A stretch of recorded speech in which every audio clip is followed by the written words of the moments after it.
Stand up. Me? No, you don't want none of me, man. Okay, let's move these desks as far back as we can. Move them back. Take him out, man. Represent America with all of its military and industrial might. I have is my will to prevail. Yeah.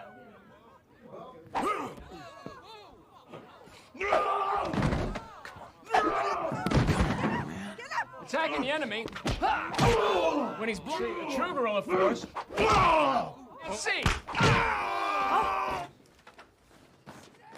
The movie opens in the middle of a grim and violent conflict in the Balkans. Karl Thomasson, played by Treat Williams, is deep in enemy territory with a small team of mercenaries. He's been hired for another dangerous job, but this one goes bad fast.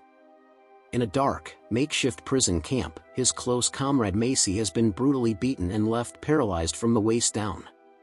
Even as he lies there dying, Macy still has unfinished business.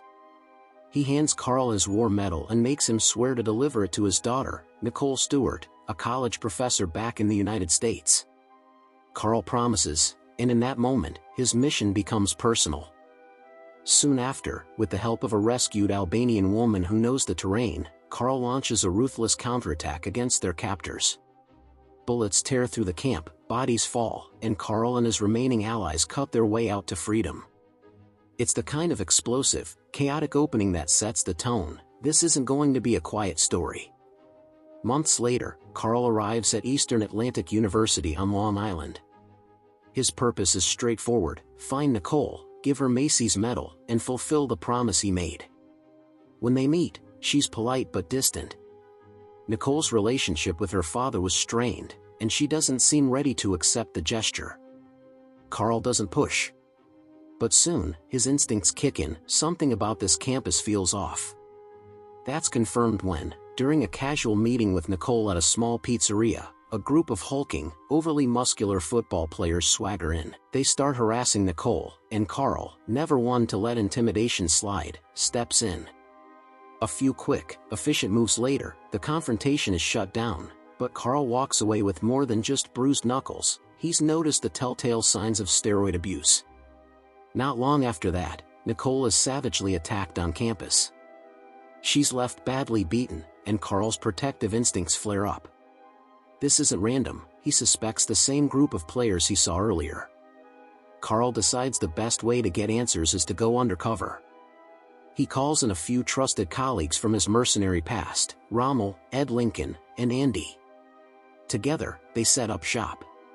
Karl assumes the identity of a substitute literature teacher, embedding himself in the daily life of the school so he can observe the students, faculty, and most importantly, the football program up close. It doesn't take long for him to start seeing cracks in the school's image. The football team is at the center of something rotten. Players are bigger, faster, and meaner than they should be, and the team's performance in big games is suspiciously perfect for gamblers looking to make money on sure things. Digging deeper, Karl learns the head coach, Bill Braden, isn't just turning a blind eye, he's in on it. Braden has teamed up with a local mobster, Vinny Lo Russo, to create a lucrative scheme: pump the athletes full of performance-enhancing drugs, rig the games for predictable results, and rake in profits through fixed betting. Karl's team starts running surveillance. One of their tricks is bugging a jukebox in a sports bar where the players hang out. It's risky, but it pays off. They start collecting incriminating conversations. Unfortunately, this attracts the wrong kind of attention. Lo Russo's goons strike back hard, ambushing their surveillance van. The attack is vicious, and one of Karl's men is killed. Then tragedy strikes the campus. A student, part of the football program, dies from a steroid overdose. It's the moment that strips away any hesitation Karl might have had. This isn't just about keeping a promise to Macy anymore, it's about stopping a criminal operation that's literally killing people. From here, the tension ramps up. Karl confronts Coach Braden directly, making it clear he knows exactly what's going on. Braden tries to bluff, but he's rattled. Karl and his team move to shut down the operation for good.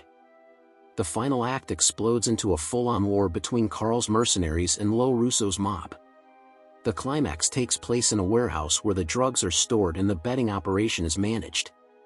Fists fly, shots are fired, and the place becomes a battleground.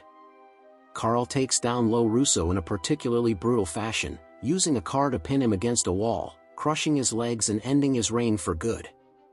With the criminals dismantled and the evidence secured, Karl quietly slips out of the spotlight. The aftermath plays out over a radio news broadcast. The football scandal has gone public, the steroid ring is exposed, and Coach Braden, facing disgrace, has taken his own life. Nicole, now fully understanding who Karl is and what he's done, shares a quiet moment with him before he leaves.